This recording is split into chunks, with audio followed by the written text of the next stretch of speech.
पूरे गांव को भंडारा करवाना चाहते हैं, जीते जी कभी शांति से बैठ नहीं पाए। समझाने के बाद भी यही जगह पर आ जाते कि नहीं भाई जी, हम तो धन इकट्ठा करेंगे, मरने के बाद हमारा जो बेटा है ना पूरे गांव को जिमाएगा, पूरे गांव को हमारी ओर से भोज कराएगा, उसी में हमको शांति मिलेगी। आप सोचिए, अब आपने तो अपने बेटे की शादी की ना, तब भी पूरे गांव लोगों को भोज कराया, तो क्या घर में शांति आई? आपने कई बार लोगों को खाना खिलाया, क्या घर में शांति आई? काहे की झूठी ये सब बातों के अंदर अपने मन को लगाकर अपने जीवन को, अपने समय को व्यर्थ गवाते हो। एक बार भगवान ने मनुष्य तन दिया है, क्यों दिया है? सोचिए, हमारा कितना बड़ा सौभाग्य है जो आज मनुष्य तन भगवान ने हम लोगों को दिया। इसीलिए हमारे संत तुलसीदास जी ने यही कहा, हमारे गोस्वामी जी समझाते हैं कि बड़ी भाग्य मनुष्य तन पावा, सुर दुर्लभ सति संतन गावा। राम सिया राम सिया राम जय जय राम, राम सिया राम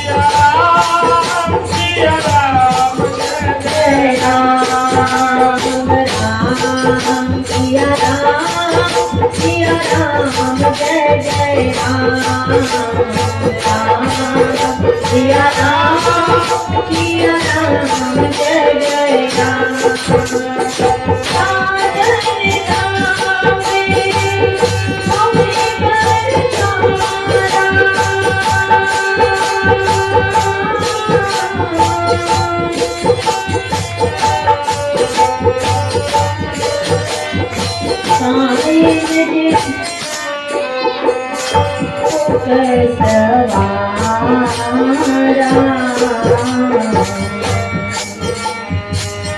क्या कहा हमारे गोस्वामी तुलसीदास जी ने कहा कि बड़े भाग्य मनुष्य तन पावा, सुर दुर्लभ सद ग्रंथन गावा, साधन धाम मोक्ष कर द्वारा, पाए न जेहि परलोक सवारा।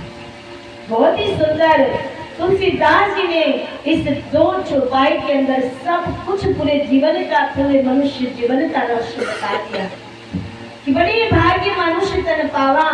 ये जो हमारा शरीर है ना, बहुत बड़े भाग्य से मिला हुआ है, क्योंकि 184 के अंदर हमने कभी परमात्मा से नहीं कहा था, क्योंकि हमारी इच्छा भी नहीं थी एक बार मनुष्य का शरीर मिल जाए, लेकिन फिर भी कब तो करी करुणा न देही, देत ईश बिना है तो सनेही। तो भगवान ने करुणा करके, कृपा करके एक बार मनुष्य का शरीर दे दिया है, और आज हमने उस मनुष्य तन को पाकर क्या किया? देखिए, तन चलता फिरता मंदिर है, भगवान उसी के अंदर है। देखिए, ये जो मनुष्य शरीर है ना, मंदिर बनाकर भगवान ने दिया, लेकिन हमने तो कचरे का और नरक का ढेर बना दिया। इसीलिए संतों को समझाना पड़ा कि ये देह जीवात्मा सुन, इस मनुष्य शरीर जो है ना, देवताओं को भी दुर्लभ है, जो देवताओं भी मांग करते फिर भी भगवान ने उसको नहीं दिया। वो शरीर आपको मिल गया, अब आप सोचिए करना क्या है। इस मनुष्य तन की महत्वता बताते हुए कहते हैं तो गोस्वामी जी कि सुखों का स्रोत है। दुनिया लोगों बाहर सुख ढूंढते हैं, लेकिन सुख तो अपने अंदर छिपा हुआ है, कभी ढूंढने का प्रयास नहीं किया। जब मछली होती है, मछली को जब प्यास लगती है तो उल्टी होकर वही समुद्र के अंदर गोता लगाती है। जब उल्टी होती है तब ही उसके मुंह के अंदर पानी आता है और वो अपने प्यास को बुझा लेती है। ठीक सजनों, उसी प्रोसेस को लेकर हमारे जीवन के अंदर संतों ने बताया कि हम भी अगर बाहर जगत के अंदर खोजना बंद करके अंतर जगत के अंदर एक दिन उतर जाएंगे ना, तो अंतर जगत के अंदर ही हमारे अंदर सच्ची सुख का खजाना स्रोत छिपा हुआ है। अब बाहर ढूंढने की जरूरत ही नहीं पड़ेगी। जब अंदर स्रोत है सुखों का, तो बाहर ढूंढने से क्या मिलेगा बताइए? समय ही तो हमारा बर्बाद होगा, बेकार होगा। नहीं हमें सुख मिल पाएगा, नहीं जीवन के अंदर कुछ कर पाएंगे, हमारा जीवन ही सारा बेकार चला जाएगा। इसीलिए सुख का कोई स्रोत है हमारे हृदय के अंदर भरा हुआ है, तो अंतर्मुख होने की जो विधि है, हमारे अंतर जगत के अंदर प्रवेश करने का जो मार्ग है वो ज्ञान से होकर जाता है। तो आप उस ज्ञान को जानने का प्रयास कीजिए। दूसरी बात तुलसीदास जी ने ये बताई, ये जो मनुष्य तन है साधनों का धाम है। अब साधनों का धाम का मतलब क्या होता है? देखिए, आप यहाँ बिहार से हरिद्वार जाना चाहते हैं तो क्या चल के पहुंच जाओगे? आप चल के जाओगे हरिद्वार? नहीं ना, कोई साधन का उपयोग करोगे। साधन यानी कि कोई बस में जाएगा, कोई ट्रेन में जाएगा, प्लेन की सुविधा तो प्लेन में जाएगा, कोई अपनी 4 व्हील गाड़ी में जाता है। बस ये साधन का उपयोग किया आपने, साधन का सहारा लिया, तो ये बिहार से हरिद्वार के बीच का जो अंतर था ना, वो आपने काट लिया और आप यहाँ से बिहार से हरिद्वार पहुंच पाए क्योंकि आपके पास साधन था। बस यही गोस्वामी जी कहना चाहते हैं कि एक जीव और शिव के बीच में भी कितना बड़ा अंतर पड़ गया है। हम लख 84 घूम कर आए, देखिए हम उस लख 84 घूम कर आए और उस लख 84 घूम के आए। अब देखिए हमारे और भगवान के बीच में कितना बड़ा अंतर हो गया है। आपने कभी उसको मापने का प्रयास किया? जब कितना बड़ी अंतर हो गया है, बस उस अंतर को काटना है। एक जीव को शिव से मिलना है, क्या करोगे? आपके पास कौन सा साधन है? वहां कोई बस नहीं जाती है, वहां कोई प्लेन नहीं जाता है, वहां कोई ट्रेन नहीं जाती है और वहां नहीं कोई आपकी 4 व्हील गाड़ी ले जा सकते हैं। अब सोचिए, हमें ईश्वर से मिलना है, कैसे आप जाओगे? कहां तक जाओगे? सोचिए कितना बड़ा प्रश्न हमारे सामने है।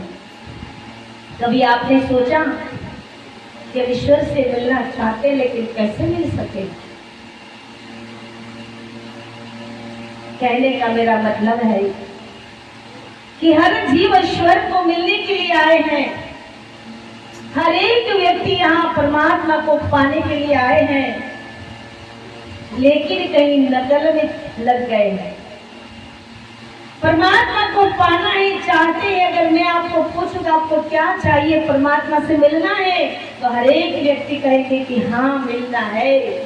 इसीलिए तो आप लोग माला घुमाते हो, इसीलिए आप तीर्थों के अंदर जाते हो, इसीलिए आप मंदिरों के अंदर जाते हो, इसीलिए आप पूजा पाठ करते हो, इसीलिए मंत्र जाप करते हो, इसीलिए आप दान पुण्य करते हो, इसीलिए यज्ञ हवन करते हो, इसीलिए व्रत उपवास भी करते हो।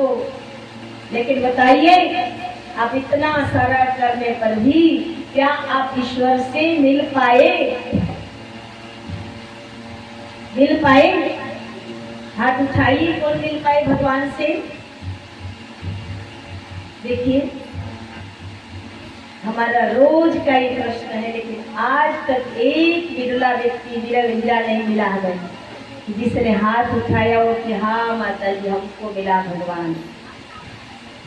कोई नहीं कहने वाला मिला है आज तक।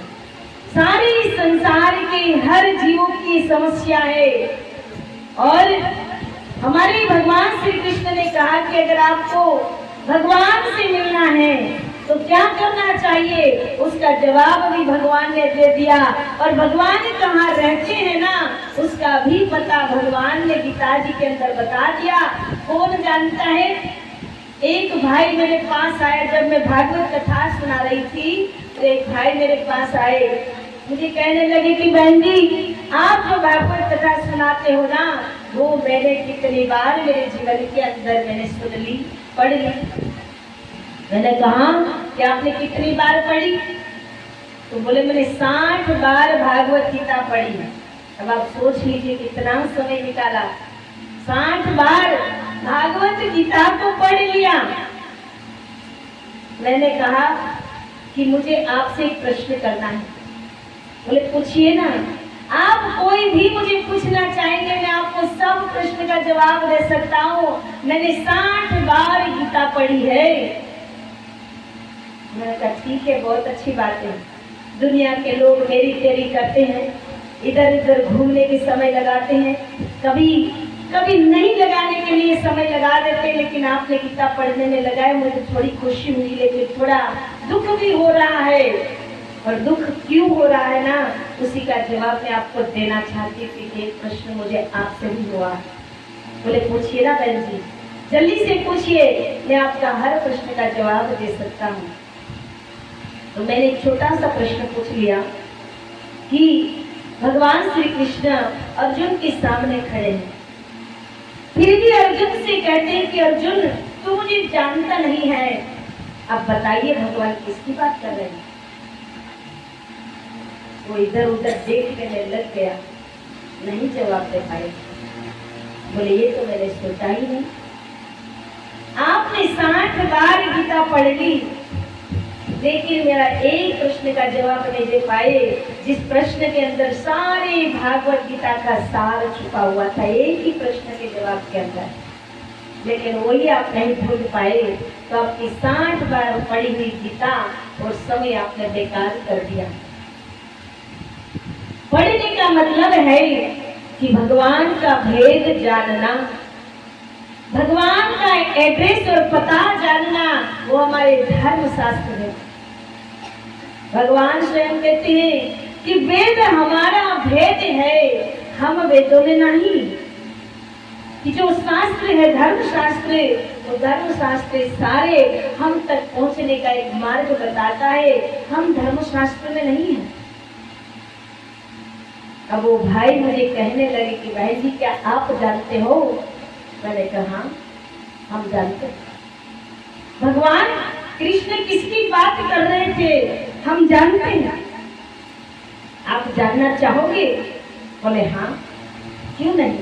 जब 60 बार गीता पढ़ी फिर भी हमने वो नहीं जान पाए हम लोग, अगर आपकी थोड़ी सी वाणी से हम जो अगर जानने को मिल जाता है तो हम प्रयास क्यों नहीं करेंगे। और सचमुच में जब वो भाई ने 60 बार गीता पढ़ी पर वो नहीं जान पाए, जिसने 6 बार सत्संग सुनाना पूरे ज्ञान को जान लिया, जिस ज्ञान को भगवान श्री कृष्ण ने अर्जुन को दिया था। अब देख लीजिए, जब उसने ज्ञान को जान लिया ना, और जिस ज्ञान को बताकर जब जिस दिन ज्ञान जान लिया, फिर मैंने उसको प्रश्न किया कि क्या आपको पता चला कि भगवान श्री कृष्ण किसकी बात कर रहे थे? बोले हाँ, मुझे पता चल गया। आज मुझे पता चला कि भगवान श्री कृष्ण किसकी बात कर रहे थे। वो तो स्वयं अर्जुन के सामने भी खड़े थे, फिर भी भगवान श्री कृष्ण ने कहा कि अर्जुन तू मुझे नहीं जान सकता। और जब वो बता दिया अर्जुन को, तो अर्जुन ने एक ही बात कही कि ज्योति साम अभितर ज्योति तमसोमा परुचिते ज्ञान ज्ञेय ज्ञान गम्यम हृदय सर्वस्व तिष्ठितम्। कितना सुंदर अर्जुन ने बता दिया। अर्जुन को जब अनुभव हो गया तो अर्जुन ने एक ही बात भगवान श्री कृष्ण ने कही, क्योंकि जब ज्ञान नहीं दिया था तब अर्जुन ये कह रहा था कि हे प्रभु, हे कृष्ण, तुम मेरे बंधु हो, सखा हो, साले हो, मित्र हो, बस इतना ही। एक शरीर से भौतिक शरीर को ही जानते थे, लेकिन भगवान ने कहा कि अर्जुन तो जिस शरीर को देख रहा है ना, वो मेरा पंच भौतिक शरीर है और वो भी नश्वंत है, वो सत्य है। उसको ज्ञान दिया और ज्ञान देने के बाद कहा कि अर्जुन यही सत्य है जो मेरा निर्गुण निराकार ज्योति प्रकाश स्वरूप है, जो तेरे अंदर भी है वही मेरा सत्य स्वरूप है। जब उस ज्योति का ज्ञान, उस ज्योति का दर्शन भगवान ने करा दिया तो अर्जुन ने कहा कि हे कृष्ण, आप तो ज्योतियों के भी ज्योति है, ज्ञानियों के भी ज्ञानी हो, गुरुओं के भी गुरु हो, आप सबके हृदय में प्रतिष्ठित हो, लेकिन ज्ञान के बिना आपको कोई पा सकता नहीं है। कितना सुंदर बता दिया। देखो, घट में है सूझे नहीं, लानत ऐसी जिद तुलसी संसार को भयो मोतिया वेद, कि घट में है, हृदय में होते हुए भी भगवान को देख नहीं सकता है। इनका एक ही कारण है कि अगर इन भौतिक नेत्र को मोतियाबिंद का रोग लग जाता है तो जगत दिखना बंद हो जाता है। पर हम करते क्या है, हम आंखों के डॉक्टर के पास जाते हैं और ऑपरेशन करवा लेते, मोतियाबिंद का रोग दूर करवा लेते हैं, फिर से संसार देखने लग जाते हैं, जैसा था वैसा ही देखने लग गए। और आंखों के डॉक्टर के लिए हम अच्छे से अच्छा और स्पेशलिस्ट डॉक्टर को ढूंढते हैं, तो जैसे तैसे डॉक्टर के पास नहीं जाते हैं। तो आप देख लीजिए कि अगर भक्ति की बात आती है, भगवान की बात आती है, तो हमको जो जिसने दिया बस उसी से हमने चला लिया, लेकिन उसके रिजल्ट के बारे में हमने कभी नहीं सोचा कि जिसने माला दी है, माला तो आप घुमाओगे, लेकिन कभी आपने देने वाले को पूछा कि आप मुझे माला तो दे रहे हो, क्या इस माला को घुमाने से मुझे भगवान मिलेगा? पूछो, पूछने का अधिकार आपका है। अगर पूछोगे नहीं तो पूछ लग जाएगी, और जिसने पूछ लिया उसने पा लिया। जैसे कि हमारे मीराबाई है, तुलसी जी है, कबीर जी है, हमारे रविदास महाराज है, ये हमारे शबरीबाई है, हनुमान जी है, उस सारे लोगों ने उस सत्य को जान लिया, पूछ लिया तो पा लिया। एक आप हो कि रोज सत्संग इतने मोबाइल के अंदर भी सुनते हो, टीवी के अंदर भी सुनते हो, इतने धर्म गुरुओं का भी आप प्रवचन सुनते हो, लेकिन कभी आपके अंदर एक समझ किया तो आपके अंदर एक प्रश्न कभी खड़ा हुआ? कभी आपने सोचा कि जो सारे सुनाने वाले हैं उन्हीं से जाकर कभी हमको ज्ञान भी मांगना चाहिए, उनके पास जाकर हमें कभी परमात्मा के दर्शन के बारे में भी मांग कर लेनी चाहिए। परमात्मा का सत्य नाम है, उसी के बारे में भी पूछ लेना चाहिए। कभी आपने सोचा? नहीं, क्योंकि आप सत्संग में बैठे ही नहीं, ज्ञानियों की सभा में बैठे ही नहीं, तो कहाँ से विवेक के साथ प्रकट होगा? बिना सत्संग विवेक न होई। ये विवेक है, जब तक जो सत्संग में नहीं बैठता हुए ज्ञानियों का, तब तक विवेक प्रश्न पैदा होता ही नहीं है उसके जीवन के अंदर। और जिस दिन प्रश्न पैदा हो जाता है ना, हमारे जीवन के अंदर प्रश्न खड़ा हो जाता है, उसी दिन इसमें से ही कोई विवेकानंद निकल जाता है, कोई मीराबाई निकल जाती है, कोई शबरीबाई निकल जाती है, कोई कबीर बन के निकल जाते हैं, कोई हनुमान बन के निकल जाते हैं। जिस दिन अर्जुन भी निकल जाता है, जिससे प्रश्न हमारे आगे आ जाता है, लेकिन हमने कभी प्रश्न के बारे में सोचा ही नहीं। सुना बहुत, लेकिन कभी मनन चिंतन किया ही नहीं। मनन चिंतन करते तो पता चल जाता ना कि सत्संग के माध्यम से, प्रवचन के माध्यम से संतों ने हमको क्या समझाना चाहा, क्या देना चाहा। समय तो बहुत हमने गवा दिया है, लेकिन अब सोचने की बारी आप लोगों की है। आज नहीं संभले ना तो कभी नहीं संभल पाओगे। क्यों? क्योंकि संत ही भगवान के दूत बनकर आते हैं, और अगर संतों की बात पर हमने विश्वास नहीं किया, संतों की बात पर, उस ज्ञान के मार्ग पर चलने का प्रयास नहीं किया ना, तो अंत में यमराज आ जाएगा, और यमराज कहाँ ले जाएगा वो आपको पता है। यमराज क्या करेगा वो भी आपको पता है। इसीलिए सोच लीजिए, अभी भी आपके पास समय है तो संभल जाइए, और उस ज्ञान की, ध्यान की बात को समझने का प्रयास कीजिए। क्योंकि हमारे धर्म शास्त्रों के अंदर भगवान को पाना है तो उनका रास्ता भी बता दिया। न तद्भाष्यति सूर्य शशांक को न पावता यत गत्वा निवर्तन्ते तद्धाम परममा। भगवान श्री कृष्ण ने कह दिया कि यही मेरा धाम है जहाँ सूर्य चंद्र अग्नि और बिजली का प्रकाश भी नहीं पहुँचता, वहाँ मेरा स्वयं परम प्रकाश स्वरूप धाम है और उसी के अंदर मैं निर्गुण निराकार ज्योति स्वरूप के अंदर रहता हूँ। यही मेरा स्वरूप है, यही मेरा धाम है। यहाँ पर कोई भी जीवात्मा पहुंच जाता है तो कभी लख 84 के अंदर या तो जन्म मरण के बंधन के अंदर बंधता नहीं, वो बंधा हुआ भी मुक्त हो जाता है। तो देख लीजिए कितना सुंदर रास्ता बताया। अगर उस स्थान की जगह पहुंचना है, उस एड्रेस तक, उस पता तक पहुंचना है तो क्या करना पड़ेगा। तो भी भगवान श्री कृष्ण ने अर्जुन को समझाते हुए कहा कि तद्विधि परिप्रातेन परिप्रश्नेन सेव्याम उपदेक्षन्ति ते ज्ञानम ज्ञानिनः तत्वदर्शिना। क्या कहा, ये अर्जुन तो ऐसे कोई तत्वदर्शी की शरण में जा और तन मन धन से सेवा कर, तेरी सेवा से जो प्रसन्न हो जाएंगे तो तुझे मेरे वास्तविक स्वरूप का ज्ञान करा देंगे। अब आप सोच लीजिए भगवान का वास्तविक स्वरूप क्या है, कैसे मिल सकता है और है कहाँ, उसका सारा पता भगवान श्री कृष्ण कहते हैं कि तत्वदर्शी की शरण में जाने से मिल जाता है। अब तत्वदर्शी किसको कहा जाता है? तत्वदर्शी कहा गया कि हमारा 5 तत्वों से बना हुआ शरीर है, उस 5 तत्व के शरीर को धारण करने वाला, चलाने वाला एक छठा तत्व जो है उसे आत्म तत्व कहते हैं, परमात्मा तत्व कहते हैं। उस तत्व का दर्शन जिसने किया है और हम लोगों को भी जो करा सकता है उसे तत्वदर्शी कहा गया। और उस तत्वदर्शी की शरण में जाइए, तन मन धन से सेवा कीजिए और उसी के पास से जाकर ज्ञान को जान लीजिए।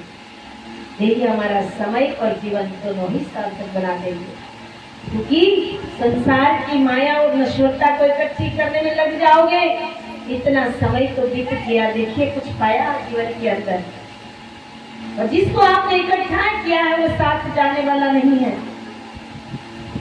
इसीलिए जो हमारे धर्म शास्त्र के अंदर बताया ना, उस धर्म शास्त्र के आधारित अपने जीवन को बनाइए, उस ब्रह्म को जानिए, उस परम पिता परमात्मा को अपने अंदर जानिए और अपने अंतर जगत के अंदर जाने का रास्ता खोजिए। कोई देने वाला मिल जाता है तो बहुत अच्छी बात है। जिसे आप गुरु मानते हो, जिसे आप महान समझते हो, उसी के पास जाकर जानने का प्रयास कीजिए। जैसे कि विवेकानंद थे, विवेकानंद हमेशा सबकी सुनते थे, लेकिन सुनने के बाद उसे जाकर पूछते भी थे कि क्या आपने ईश्वर को जाना है, क्या आपने भगवान को जाना है? अगर जानते हो तो मुझे भी बताइए। अब देखिए कोई कहता है कि नहीं, तो उसे मुंह पे कह देते थे कि अगर आप ईश्वर को जानते नहीं हो, हमें दिखा नहीं सकते हो, तो क्यों आप अपनी दुकान खोल के बैठे हो? आपकी दुकान में कितने सारे लोग आकर फंस जाएंगे और सत्य को नहीं समझ पाएंगे, सत्य तक नहीं पहुंच पाएंगे और उसी का पाप भी आपको लगेगा, क्योंकि आप उसका समय, शरीर और श्वास तीनों आप व्यर्थ कर रहे हो। आप अपनी दुकान बंद कीजिए और आप भी ईश्वर को खोजने में लग जाइए। ऐसे ही पूछते पूछते देखिए रामकृष्ण परमहंस के पास भी पहुंच गए। वहां जाकर भी यही प्रश्न किया तो रामकृष्ण परमहंस ने कहा कि हाँ बेटा, तू तो मुझसे दूर खड़ा है, तेरे से भी नजीक में भगवान को देख सकता हूँ और तुझे भी दिखा सकता हूँ। तो देखिए विवेकानंद ने ग्रेजुएशन किया था, वो पूरे ग्रेजुएट थे, लेकिन फिर भी एक अनपढ़ जो रामकृष्ण परमहंस थे उसी के पास जाकर उसने उस ज्ञान को जान लिया। उस ज्ञान को जानकर पूरे विश्व के अंदर उस ज्ञान का डंका बजाया। यही थे हमारे विवेकानंद, जिसने ज्ञान का रास्ता बताया और संसार के लोगों को कहा कि मेरे साथ चलो। यानी कि महापुरुष जिस रास्ते पर चले महाजनो ये गता सब पंथा, हमारे वेदों ने कृष्ण ने बताया कि महापुरुष जिस रास्ते पर चले उसी रास्ते पर हमको भी चलकर हमारे लक्ष्य को हमें प्राप्त कर लेना चाहिए, क्योंकि जीवन का श्वास का कोई भरोसा नहीं है। आज हमारे पास है, थोड़ी देर के बाद होगा कि नहीं उसका कोई भरोसा नहीं है। इसीलिए समय के रहते हुए उस तत्वदर्शी से जाकर मिलिए। अगर कोई आपको मिलाने वाला नहीं है तो आइए हमारी मानव धर्म संस्था से आप जुड़ जाइए। उस मानव धर्म की संस्था ऐसी है और इसमें जो ज्ञानी संत हैं वो ऐसे हैं कि आपको डायरेक्ट ईश्वर से मिलाने वाले हैं, और वो भी ज्ञान के माध्यम से, ध्यान के माध्यम से आपको जुड़ा सकते हैं। लेकिन मांगे बिना देंगे नहीं और पूछे बिना आपको बताएंगे नहीं, हमारी शर्त है। तो आइए देखिए, सत्संग में आपको पता चल जाएगा कि क्या पूछना है और संतों से क्या मांगना है, ये आप तय कर पाओगे। और जिस दिन आपने संतों से अपने आत्म कल्याण के बारे में मार्ग पूछा तो संतों ने थ्योरिकल और प्रैक्टिकल दोनों का मार्ग बता दिया। जो जीव ध्यान साधना में लग गया उसके जीवन का कल्याण हो गया, उसने अपने ईश्वर को अपने ही अंदर पा लिया।